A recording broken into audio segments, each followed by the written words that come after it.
Hello everyone, general study official के daily current affair programme में आप सबका स्वागत है। मेरा नाम है आलोक रंजन।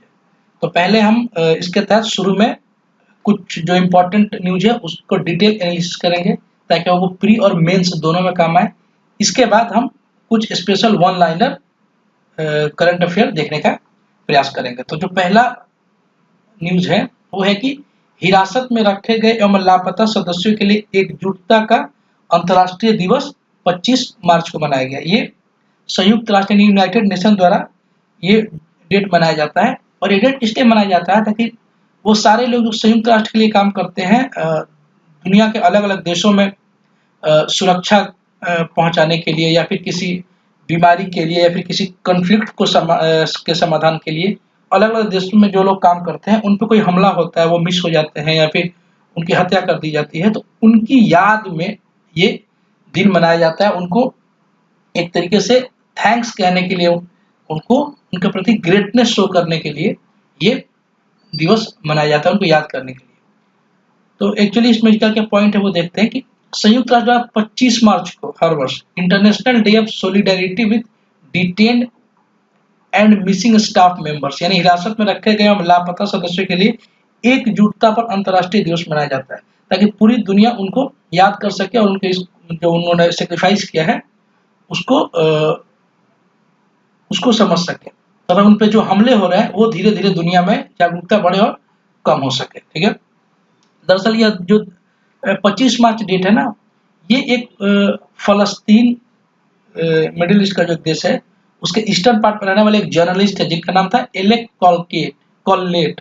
ठीक है ना, उन्हीं का अपहरण कर लिया गया था 25 मार्च को, इसीलिए इस तारीख को ये दिवस मनाया जाता है इन्हीं की याद में। ये जो था ना एलेक कॉलेट, इनको मैं आपको इनके बारे में थोड़ा डिटेल बताता हूँ कि 25 मार्च को ही 25 मार्च 1985 को इन कुछ टेररिस्ट ने इनको अपहरण कर लिया था, इनका किडनैपिंग कर लिया था और उसकी वजह से बहुत उनकी सर्च हुई पर ये मिले नहीं। अंततः 2009 में लेबनान में, ठीक है ना, लेबनान के एक बेका घाटी वहां पे इनकी डेड बॉडी मिली थी। इन्हीं को याद करने के लिए ये दिवस मनाया जाता है। ठीक है ना, लेबनान जो है ना इसकी राजधानी है बेरूत। ये धीरे धीरे अगर राजधानी ऐसे हम बोलचाल की भाषा में याद करते जाएंगे तो सारे देश की याद हो जाते हैं। ठीक है, तो इसलिए इसको मनाया जाता है। यह संयुक्त राष्ट्र कर्मियों की सुरक्षा और कल्याण के महत्व पर प्रकाश डालता है। देखिए, जो संयुक्त राष्ट्र के लिए अलग अलग काम करते हैं, आपने भी कुछ दिन पहले एक खबर सुनी होगी कि भारत जो संयुक्त राष्ट्र में यूनाइटेड नेशन का जो पीस कीपिंग फोर्स है, ठीक है ना, जिसमें हर देश के मिलिट्री के कुछ लोग उसमें हिस्सा लेते हैं, भारत पाकिस्तान सबके, तो वो पूरी दुनिया में शांति बनाए रखने के लिए लोग काम करते हैं। तो उसी में दो भारतीय जो आर्मी वाले थे उनकी हत्या कर दी गई थी अफ्रीका में एक देश है डेमोक्रेटिक रिपब्लिक ऑफ कॉन्गो। ठीक है, फिर इसकी राजधानी है किंशासा। किंशासा की स्पेलिंग शायद यही होनी चाहिए। ठीक है ना, किंशासा उसकी राजधानी थी। यहाँ पे जो विरोधी थे, जो प्रदर्शन कर रहे थे, उनके द्वारा इनकी हत्या कर दी गई थी दो भारतीयों की। तो भारत सरकार ने अपना डिमार्से भी इसके लिए जारी किया था यूनाइटेड नेशन में कि जो इनके हत्यारे हैं उनको सजा मिलनी चाहिए। तो ऐसे बहुत सारे लोग यूनाइटेड नेशन के लिए दुनिया की बेहतरी के लिए काम करते हैं और ऐसी बहुत खबरें भी आती है कि उन पे अलग अलग तरीके से हमले हुए। बहुत सारे जर्नलिस्ट होते हैं, बहुत सारे जो इन्वायरमेंटलिस्ट होते हैं, जो इन्वायरमेंट डिग्रेडेशन को रोकने के लिए काम करते हैं, ऐसे बहुत सारे लोग जो बीमारी को रोकने के लिए काम करते हैं। तो इसीलिए ये 25 मार्च मनाया जाता है। तो ये बहुत इंपॉर्टेंट है और ये मेंस में अगर आप आंसर राइटिंग लिखें तो इसको इंटरनेशनल रिलेशन में आप लिख सकते हैं। तो अब देखते हैं अगली खबर क्या है। अगला जो न्यूज है वो है कि एक सेकंड, अगला जो खबर है वो इरोड में तमिलनाडु का 18वां वन्य जीव अभ्यारण्य खुला है। अभ्यारण्य मतलब वाइल्ड लाइफ सेंचुरी। तो ये खबर है। देखिए, इरोड एक जगह है तमिलनाडु में, यहाँ की हल्दी बहुत फेमस है और इसको अभी जीआई टैग भी मिला कुछ साल पहले। तो ये ध्यान रखिएगा, उसको इरोड हल्दी बोलते हैं। ये भी एग्जाम पूछा जाता है। तो इरोड में ही जो 18वां वन्य जीव अभ्यारण्य खोला गया है। ओके, इसमें क्या क्या पॉइंट है वो देखते हैं कि तमिलनाडु सरकार ने तंथे पेरियार वन्य जीव अभ्यारण्य को राज्य का 18वां वन्य जीव अभ्यारण्य घोषित कर दिया है। तो नाम क्या है? तंथे पेरियार वन्य जीव अभ्यारण्य। तो ये करंट अफेयर में बहुत इंपॉर्टेंट हो गया है और जो इन्वायरमेंट का जो सेक्शन होता है, उस चूंकि इन्वायरमेंट के सेक्शन से यूपीएससी और पीसीएस हर जगह क्वेश्चन पूछे जाते हैं, तो वहां पे ये क्वेश्चन पूछे जा सकते हैं कि तंथे पेरियार वन्यजीव अभ्यारण्य कहाँ पे है। पेरियार तमिलनाडु के एक समाज सेवक थे जिन्होंने जाति प्रथा में जो कुप्रथा है जाति को लेकर के, उसके लिए लड़ाई लड़ी थी। ये मॉडर्न इंडिया से संबंधित है, ठीक है। तो ये यहाँ पे तमिलनाडु में खोला गया है। ये क्यों इंपॉर्टेंट है? यहाँ पे बाघ, हाथी, तेंदुआ, जंगली सुअर, हिरन जैसे जानवर यहाँ पे मतलब उनका हैबिटेट है। यह जो है ना नीलगिरी बायोस्फीयर रिजर्व और कावेरी साउथ वन्यजीव अभ्यारण्य, ठीक है ना, यहाँ पे इसके बीच में है ये नीलगिरी। आपको पता है नीलगिरी वहाँ पे तमिलनाडु और केरला में एक पहाड़ी है जिसको नीलगिरी बोलते हैं, तो वहाँ पे जो बायोस्फीयर रिजर्व उसको नीलगिरी बायोस्फीयर रिजर्व भी कहा जाता है। तो और एक है कावेरी साउथ वन्यजीव अभ्यारण्य भी है। इनके बीच में ये तंथे पेरियार वन्यजीव अभ्यारण्य भी बनाया गया है। बनाया क्या गया वो है उसको घोषित कर दिया गया है, ठीक है। देखिए इसमें और दो चार चीजें जानते हैं कि जो वन्यजीव अभ्यारण्य वाइल्ड लाइफ सेंचुरी होते हैं और जो राष्ट्रीय उद्यान नेशनल पार्क होते हैं उसमें क्या अंतर होता है। कुछ बेसिक अंतर होता है जिसको हम समझते हैं, बहुत बार एग्जाम में पूछा जाता है और जानना भी चाहिए। देखिए वन्यजीव अभ्यारण्य के बारे में देखते हैं। वन्यजीव अभ्यारण्य यानी एक प्राकृतिक आवास है, नेचुरल है, इसको बिल्कुल बनाया नहीं गया, नेचर द्वारा बस जो बना है उसी को बता दिया गया कि ये एरिया वन्यजीव अभ्यारण्य, ठीक है ना। ये सरकारी या निजी स्वामित्व में है, जिसका बहुत बड़ा हिस्सा नहीं पर ये सरकारी या प्राइवेट भी दोनों हो सकता है, ठीक है। इसमें आमतौर पर पक्षी, जानवर, ठीक है ना, विशेष प्रजातियों को सुरक्षित रखता है।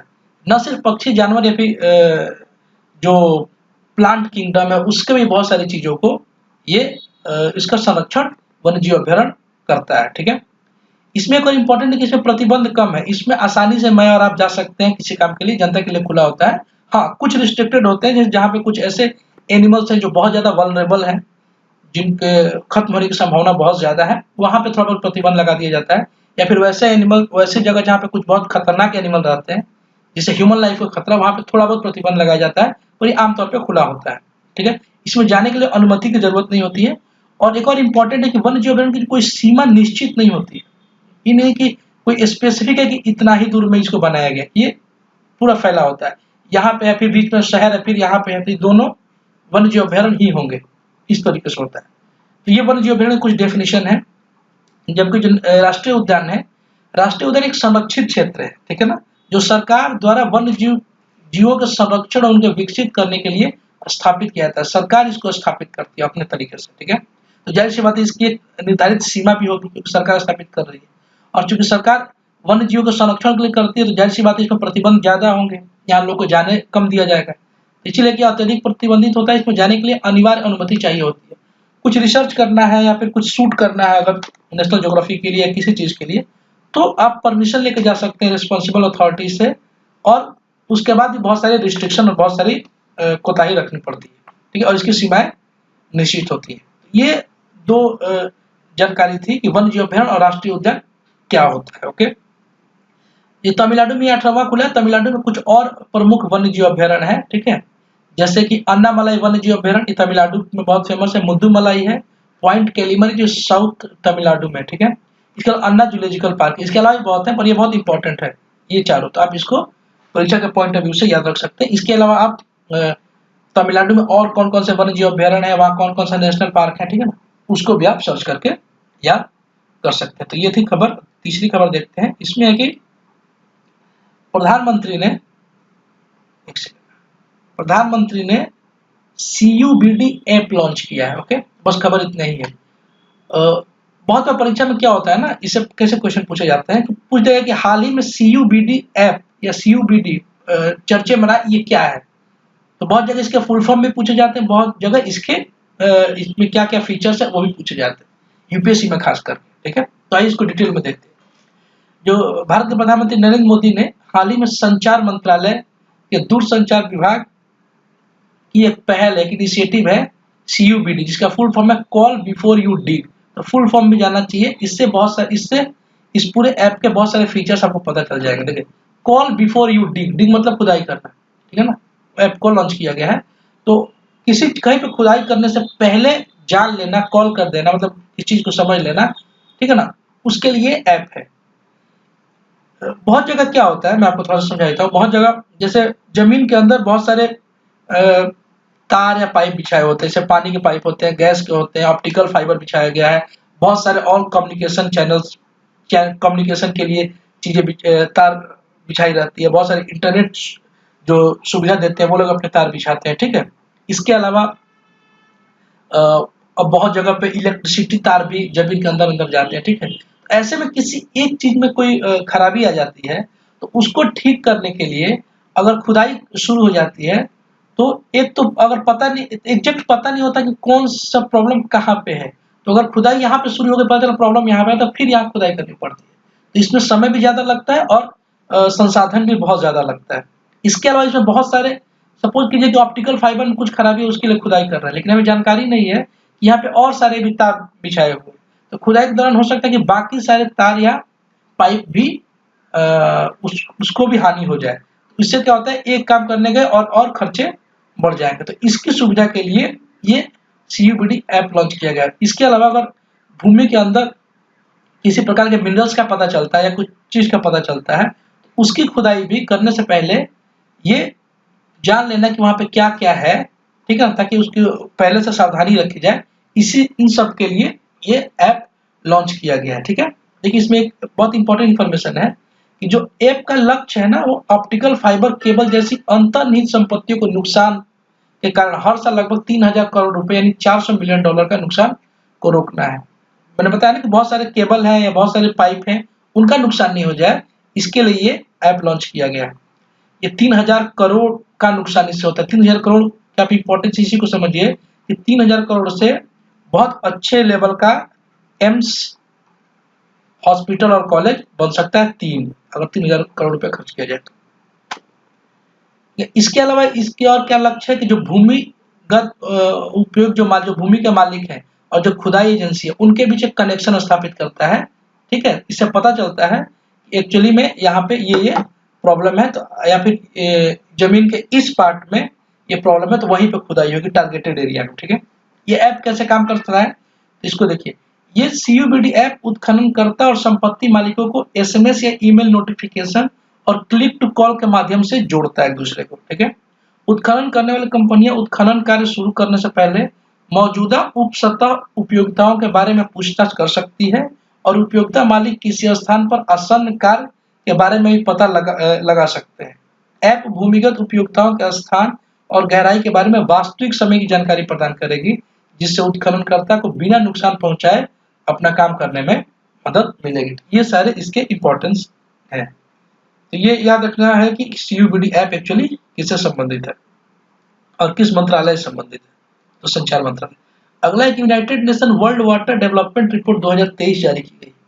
ये मेंस के पॉइंट ऑफ व्यू से ज्यादा इंपॉर्टेंट है। यूनाइटेड नेशन पूरी दुनिया में पानी, फ्रेश वाटर को लेकर के प्रॉब्लम तो आ ही रही है। जैसे कि इंडिया में फ्रेश वाटर की बहुत कमी है, अमेरिका के कोलंबिया जो प्रांत है वहां पर फ्रेश वाटर की बहुत कमी है, चीन के पूर्वी हिस्से में फ्रेश वाटर की कमी है। तो इसके लिए पूरी दुनिया में जो फ्रेश वाटर की कमी है उस पर ये रिपोर्ट आई है, जिसमें कुछ बहुत ही चिंताजनक पॉइंट सामने आए हैं। जैसे संयुक्त राष्ट्र जल विकास बोर्ड ने बताया है कि 2050 तक भारत वो देश होगा जो सबसे गंभीर रूप से प्रभावित होगा पानी की कमी से। क्यों? क्योंकि भारत का पॉपुलेशन बहुत तेजी से बढ़ रहा है और इस वर्ष 2023 में यूनाइटेड नेशन के अनुसार भारत दुनिया का सबसे ज्यादा पॉपुलेटेड कंट्री बन जाएगा, तो हमारे डिमांड भी बहुत ज्यादा बढ़ जाएंगे। इसके बाद इस रिपोर्ट में ही बताया गया कि पानी कि जो 80% लोग जो प्रभावित होंगे पानी की कमी से, वो ज्यादातर एशिया के लोग होंगे, विशेषतः पूर्वोत्तर चीन, भारत और पाकिस्तान का। तो हमारे आंसर राइटिंग में ये काम आ सकता है, क्योंकि इन्वायरमेंट में वाटर स्कैरसिटी से रिलेटेड क्वेश्चन जरूर पूछे जाते हैं, चाहे कोई भी एग्जाम, अगर उसमें मेंस एग्जाम हो रहा है तो। रिपोर्ट में इस बात पर प्रकाश डाला गया कि विश्व स्तर पर 2 अरब लोगों के पास सुरक्षित पेयजल नहीं है। तो पेबल वाटर सुरक्षित 2 अरब यानी लगभग 200 करोड़, लगभग 40% आबादी पूरी दुनिया की उसके पास नहीं है। तो ये बहुत ही चिंताजनक बात है। ऐसे में सरकार को इस पे ये भी पॉइंट आउट किया गया है कि जो भी गवर्नमेंट है इस देश की, उनको खासकर इन सब एशियाई देशों की, उनको उन सारे ऑप्शंस पे काम करना चाहिए जिससे वाटर कंजर्वेशन हो सके, पहला। और दूसरा, उन टेक्नोलॉजी पे भी काम करना चाहिए तेजी से जो इम्प्योर वाटर को प्योर वाटर में यानी फ्रेश वाटर में कन्वर्ट करे। जैसे इजराइल इस दिशा में काम बहुत तेजी से कर रहा है, मतलब एक तरीके से पायोनियर है इस दिशा में, और उसने छोटे स्तर पे ही सही पर इम्प्योर वाटर को प्योर वाटर में कन्वर्ट करने का तरीका बना लिया है। तो उस पर और काम करें ताकि आसानी से दुनिया भर के अन्य देशों में बड़े पैमाने पे ये काम किया जा सके, ठीक है। इसके अलावा सरकार को ये भी प्रमोट करना चाहिए कि इंडिविजुअल लेवल पे घर पे लोग कैसे वाटर कंजर्वेशन कर पाए। जैसे अभी कुछ दिन पहले द हिंदू पेपर में यही वाटर रिपोर्ट आई थी, कोई वाटर से कंजर्वेशन संबंधित जो बातें थी, उसमें एक बहुत अच्छा पॉइंट लिखा हुआ था कि घर में हम कैसे पानी को बचा सकते हैं। तो उसमें था कि जो हमारे घर में आरओ वाटर प्यूरिफायर होता है, तो उससे जो वेस्ट वाटर निकलता है जो सिंक में या बेसिन में गिरता रहता है, ठीक है ना, उस वाटर को कलेक्ट करके बहुत सारे घर के काम किए जा सकते हैं। जैसे कि पोछा लगाया जा सकता है, कपड़े धोए जा सकते हैं, बर्तन धोए जा सकते हैं, इसके अलावा गाड़ी धोई जा सकती है, जो गाड़ियां होती हैं, इसके अलावा वाटरिंग की जा सकती है प्लांट, ठीक है। ये सारे काम किए जा सकते हैं। अगर और ये एक आदमी के इंडिविजुअल लेवल पर कम लग रहा है, लेकिन अगर आप इंडिया में 1 गुणे 140 करोड़ कर देंगे ना, 140 करोड़, तो ये बहुत ह्यूमंगस नंबर होता है। और ऐसे करके हम धीरे धीरे वाटर कंजर्वेशन कर सकते हैं। तो जब तक ये टेक्नोलॉजी नहीं बन रही है कि वाटर कैसे प्यूरिफाई हो जाए, तब तक वाटर कंजर्वेशन ही एकमात्र रास्ता है। हालांकि कंजर्वेशन तो हमेशा होना चाहिए, क्योंकि ये सारे जो प्रकृति ने हमें दिए ये सब लिमिटेड है, इसको हम कंजर्व नहीं करेंगे तो ये बहुत दिनों तक चल नहीं पाएगा, ठीक है। यही सारी बातें इस रिपोर्ट में बताई गई है। अगला है कि जो केंद्रीय बंदरगाह नौवहन और जलमार्ग मंत्रालय है, यानी ministry of ports, shipping and waterways, जिसको मॉप्स भी बोलते हैं, द्वारा एक सागर मंथन डैशबोर्ड का शुभारंभ किया गया, ठीक है। ये मुख्यतः जो सागर मंथन है ना, ये डिजिटलाइजेशन की प्रक्रिया को आगे बढ़ा रहा है, ठीक है, डिजिटलाइजेशन की प्रक्रिया को, ताकि जो भी मिनिस्ट्री ऑफ पोर्ट के काम होते हैं वो सब डिजिटल प्लेटफॉर्म पे रियल टाइम उसको देखा जा सके और डिजिटली सब कुछ हो, ठीक है ना। इसके बारे में क्या क्या पॉइंट किया गया है कि रियल टाइम। अच्छा, इसमें एक और चीज जान लीजिए, उसको बाद में जानते हैं, ठीक है, पहले ये समझ लेते हैं। ये जो मॉप्स है ना, इसका रियल टाइम प्रदर्शन निगरानी डैशबोर्ड है, जो जितनी परियोजनाओं की प्रगति है उसकी निगरानी और परीक्षण मतलब है मॉनिटरिंग, उसकी मॉनिटरिंग कर सकेगा कि पोर्ट्स में, शिपिंग में, वाटर में जो भी काम किए जा रहे हैं। जैसे भारत में जो नेशनल वाटरवेज है, ठीक है ना, टोटल 111 है, और जो NW1 है वो कहाँ तक है, वो वाराणसी से लेकर के हल्दिया तक। तो जो वाटरवेज मिनिस्ट्री ऑफ पोर्ट्स में जितने काम हो रहे हैं उसका रियल टाइम मॉनिटरिंग हो सके, इसके लिए अब इसको डिजिटलाइज किया जा रहा है, और उस डैशबोर्ड का नाम क्या है, सागर मंथन। और इसकी क्या क्या विशेषताएं होंगी, डेटा विजुअलाइजेशन होगा, ठीक है, डेटा हम जो विजुअल उसको आसानी से देख सकेंगे, वास्तविक समय रियल टाइम मॉनिटरिंग हो सकेगी, कम्युनिकेशन अच्छा हो सकेगा, जो डिसीजन मेकिंग हो फास्ट हो सकेगा, ठीक है, और अकाउंटेबिलिटी में वृद्धि होगी, उत्तरदायित्व में वृद्धि हो जाएगी। इसका महत्व क्या क्या है, तो महत्व भी परीक्षा में पूछा जाता है। तो महत्व है कि ये डैशबोर्ड डिजिटल इंडिया की कल्पना को, जो डिजिटल इंडिया की कंसेप्ट है प्राइम मिनिस्टर जी का, उसको और तेजी से आगे बढ़ाएगा। और ये बहुत इंपॉर्टेंट, बहुत अच्छी बात है, क्योंकि अगर सरकार के खुद के इंस्टीट्यूशन ही डिजिटलाइज नहीं हो तो फिर जो डिजिटल इंडिया कैंपेन पूरे भारत में चल रहा है वो एक तरीके से वो एक पैराडॉक्स हो जाएगा, द्वंद की स्थिति को दिखाता है। दूसरा है कि यह प्रभावी परियोजना निगरानी परियोजनाओं के समय पर पूरा होने, सूचित निर्णय लेने, परियोजनाओं की दक्षता और प्रभावशीलता में वृद्धि करेगा, ठीक है। एक तो काम की स्पीड को बताएगा, प्लस एग्जैक्ट टाइम में बताएगा कि क्या क्या प्रॉब्लम्स है और क्या क्या काम हो रहा है, तो उससे काम में प्रगति आएगी, तेजी आएगी, ठीक है। और उसकी जो प्रभावशीलता है और जो दक्ष गुणवत्ता है, जो क्वालिटी है, वो भी इम्प्रूव होगी, उसमें करप्शन कम होने की संभावना हो जाएगी। रियल टाइम प्रोजेक्ट ट्रैकिंग है, ठीक है, रियल टाइम मॉनिटरिंग कर सकते हैं, ठीक है, किसी प्रकार के किसी जोखिम का प्रबंधन पहले किया जा सकता है, संसाधन का आवंटन किया जा सकता है, मतलब डिस्ट्रीब्यूशन अच्छे से किया जा सकता है। तो ये सागर मंथन की ये सारी विशेषताएं हैं। सागर मंथन डैशबोर्ड किससे संबंधित है, जितने भी मिनिस्ट्री ऑफ पोर्ट्स के काम है उन सबको डिजिटलाइज करने के लिए, ठीक है। और सागर मंथन क्वेश्चन पूछ सकता है किस मंत्रालय के अंतर्गत है, तो ये ministry of port, shipping and waterways है। और पोर्ट, शिपिंग और वाटरवेज के मौजूदा समय में मिनिस्टर कौन है, तो ये मिनिस्टर है सर्बानंद सोनोवाल, ये पहले असम के मुख्यमंत्री भी थे और ये खेल मंत्री भी थे। मौजूदा समय में ये मिनिस्टर है, कैबिनेट मिनिस्टर है, ministry of port, shipping and waterways के। तो ये था 5वीं खबर। अब हम कुछ वन लाइनर जो क्वेश्चन आंसर करंट अफेयर संबंधित उसको देखते हैं, जो एसएससी में और बहुत सारे एग्जाम्स में पूछे जाते हैं। पहला है कि हाल ही में भारत और किस देश ने अरब सागर में संयुक्त अभ्यास कोंकण आयोजित किया है? तो आंसर है ब्रिटेन। और ये जितने भी युद्ध अभ्यास है ना, मिलिट्री एक्सरसाइज, इससे संबंधित एक डेडिकेटेड वीडियो 3-4 रोज पहले ही इस चैनल पे अपलोड हो चुका है। आप जाकर के सर्च करेंगे प्लेलिस्ट में तो आपको मिल जाएगा, ठीक है। वहाँ जितने भी देशों के साथ भारत संयुक्त अभ्यास करता है वो सारे एक जगह दिए हुए हैं डिटेल एनालिसिस के साथ। तो अभी भारत ने कोंकण शक्ति किसके लिए? ब्रिटेन के साथ किया। ब्रिटेन के अभी प्रधानमंत्री कौन है? ऋषि सुनाक। हाल ही में संयुक्त राष्ट्र 2023 जल सम्मेलन का उद्घाटन कहाँ पे हुआ है? तो उद्घाटन हुआ है अमेरिका के न्यूयॉर्क में। अगला है कि हाल ही में यूनेस्को की रिपोर्ट के अनुसार विश्व में कितनी प्रतिशत आबादी के पास सुरक्षित पेयजल नहीं है? तो 26% जो पॉपुलेशन के पास सुरक्षित पेयजल नहीं है। अगला है कि हाल ही में विश्व क्षय रोग यानी टीबी दिवस कब मनाया जाता है? टी मतलब होता है ट्यूबरकुलोसिस। ये 24 मार्च को मनाया जाता है, ठीक है ना, हर साल। और ये मनाने का उद्देश्य क्या है? तो उद्देश्य है कि टीबी के जो विनाशकारी सामाजिक, आर्थिक और स्वास्थ्य के परिणाम के बारे में जागरूकता को बढ़ाने के लिए ये दिवस मनाया जाता है। अगला है कि हाल ही में किसने डिजिटल प्लेटफॉर्म सागर मंथन लॉन्च किया है? तो अभी हमने देखा सर्बानंद सोनोवाल, जो कि केंद्रीय पत्तन मतलब था पोर्ट, केंद्रीय पत्तन पोर्ट एवं मतलब बंदरगाह को बोलते हैं, परिवहन मंत्री हैं। अगला है कि हाल ही में किसने ए mentor of the high education in India नामक पुस्तक लिखी है? इसका आंसर है अनुराग बेहर। अगला है कि हाल ही में प्रधानमंत्री नरेंद्र मोदी ने कहां पर वन वर्ल्ड टीबी समिट को संबोधित किया था? वाराणसी उत्तर प्रदेश में किया है।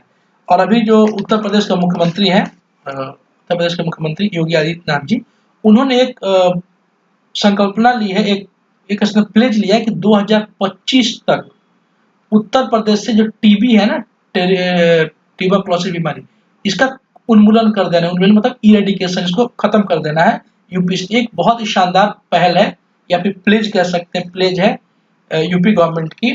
तो ऐसे प्लेजेज मतलब हेल्थ के सेक्टर में, तो ऐसे प्लेजेज और ऐसी कोशिश सभी स्टेट को करनी चाहिए, विशेष तौर पे वो स्टेट जहाँ पे हेल्थ लेवल बहुत खराब है, जैसे कि बिहार है, झारखंड है, यूपी भी है। तो ये एक अच्छा इनिशिएटिव लिया गया है योगी आदित्यनाथ जी द्वारा। तो ये करंट अफेयर भी आप ध्यान रखिएगा कि 2025 तक का टारगेट लिया गया है। अगला कि हाल ही में किस राज्य की विधानसभा ने ऑनलाइन जुए के खिलाफ विधेयक को फिर से अपनाया है? तो वो आंसर है तमिलनाडु। और तमिलनाडु के मुख्यमंत्री कौन है? एम.के. स्टालिन। ऐसे ही चीजें धीरे धीरे याद हो जाती हैं, एक क्वेश्चन से कोई क्वेश्चन याद हो जाता है। अगला हाल ही में गृह मंत्री अमित शाह ने कहा मादक पदार्थ तस्करी पर क्षेत्रीय सम्मेलन की अध्यक्षता की? तो बेंगलुरु कर्नाटक में। कर्नाटक के मुख्यमंत्री कौन है? बसवराज बोम्मई। वहां पे चुनाव होने वाला, तो ध्यान रखिएगा। हाल ही में किस राज्य के मुख्यमंत्री ने राज्य युवा नीति और युवा पोर्टल का अनावरण किया? तो मध्य प्रदेश के मुख्यमंत्री ने किया, और मध्य प्रदेश के मुख्यमंत्री हैं शिवराज सिंह चौहान। हाल ही में किसने cricket fantasy sports app cricket पे लॉन्च किया? तो अश्वीर ग्रोवर ने ये लॉन्च किया है। हाल ही में इंडिया कास्ट ने किसे चीफ ऑपरेटिंग ऑफिसर के रूप में नियुक्त किया है? तो पीयूष गोयल, जो भारत में अभी क्या है, टेक्सटाइल मिनिस्टर ऑफ टेक्सटाइल, इनके अंतर्गत आता है। इनको इंडिया कास्ट ने चीफ ऑपरेटिंग ऑफिसर नियुक्त किया गया। हाल ही में G20 सस्टेनेबल वर्किंग ग्रुप की बैठक कहाँ पे आयोजित हुई थी? उदयपुर राजस्थान में हुई है। G20 क्या? G20 19 देश प्लस यूरोपीय यूनियन का एक संगठन है, जिसकी 1999 में स्थापना हुई थी। और G20 का इस वर्ष 2023 में प्रेसिडेंट अध्यक्षता किसके पास है? तो इंडिया के पास है, ठीक है। और G20 पे डेडिकेटेड वीडियो है इस चैनल पे, आप चाहें तो देख सकते हैं। अगला है कि हाल ही में प्रदीप सरकार का निधन हुआ, वह किससे संबंधित है? तो प्रसिद्ध निर्देशक है, हालांकि राइटर भी रह चुके हैं, लेकिन ये फिल्म डायरेक्टर है प्रदीप सरकार जी। जहाँ भी सरकार ना मिले ना, ध्यान रखिएगा, ज्यादातर लोग ये कहा होंगे, ये वेस्ट बंगाल यानी बंगाली लोग होते हैं जिनके नाम के आगे सरकार लगते हैं। इनकी कुछ प्रसिद्ध फिल्में हैं, जैसे कि परिणीता करके फिल्म आई थी, वो है। इसके अलावा हेलीकॉप्टर इला, जो काजोल के साथ एक पिक्चर आई थी, वो है। लेकिन इनकी बहुत सी पिक्चर जो मुझे अच्छी लगी थी, वो है डब्बा गुल, एक इनकी पिक्चर आई थी, छोटे बच्चों पे आई थी, वो फिल्म इन्हीं की है। अगला है कि हाल ही में किस राज्य सरकार ने पेयजल स्वच्छता सुधार के लिए फ्रांसीसी एजेंसी के साथ एमओयू पर हस्ताक्षर किए? तो आंसर है हिमाचल प्रदेश। और हिमाचल प्रदेश में नए मुख्यमंत्री कौन बने हैं? तो उनका नाम है सुखविंदर सिंह सुक्खू, ट्रिपल एस इनका नाम में आता है। और हिमाचल प्रदेश की राजधानी कहाँ है? शिमला। तो ये सारे आज के करंट अफेयर है जो हालांकि ये करंट अफेयर आपको सुबह 6 बजे से 9 बजे के बीच में मिल जाएंगे। आज पहला दिन था तो थोड़ा सा लेट हो गया, ठीक है। तो आपको अगर रोज सुबह आप हाफ एन आवर दें तो आपका दिन भर का जो करंट अफेयर एक दिन पहले का जितना करंट अफेयर होता है उसके लिए आपको यहाँ पे डेडिकेटेड वीडियो मिल जाएगा। अपना ख्याल रखिए। Thank you. All the very best.